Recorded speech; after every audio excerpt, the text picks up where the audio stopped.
By 6:03 p.m., the beach was a drawing erased. Towels vanished. Umbrellas folded like embarrassed flowers.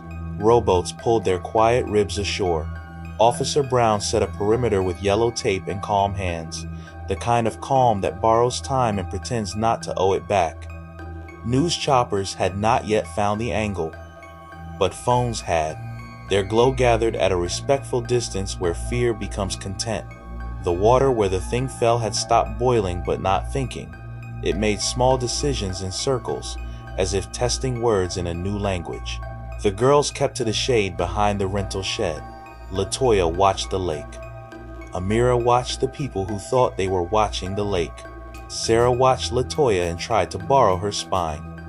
When Sarah called home to ask if they could ride to Funplex instead and be back before dark, permission arrived because lies that include a plan sound responsible. Headlights spilled down the access road to SUVs, one van, a box truck with no branding scientists wearing the same face in different ages.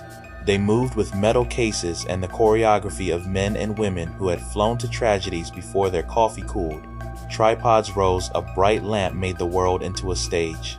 The lake did not bow. A woman in a windbreaker spoke to Officer Brown in a tone that made nouns into orders.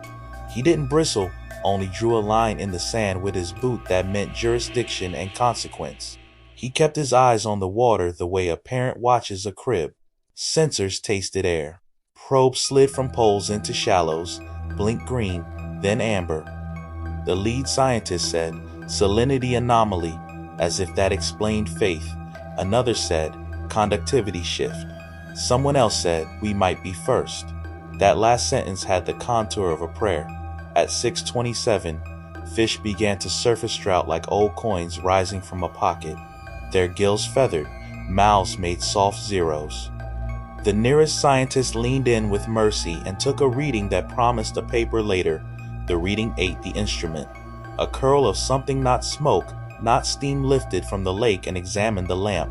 The lamp dimmed in fear. Sarah whispered, "Can we go now?" No one answered, because the water exhaled, and something below the surface exhaled with it. The lake's skin quivered. The first scream of the night had a last name this time.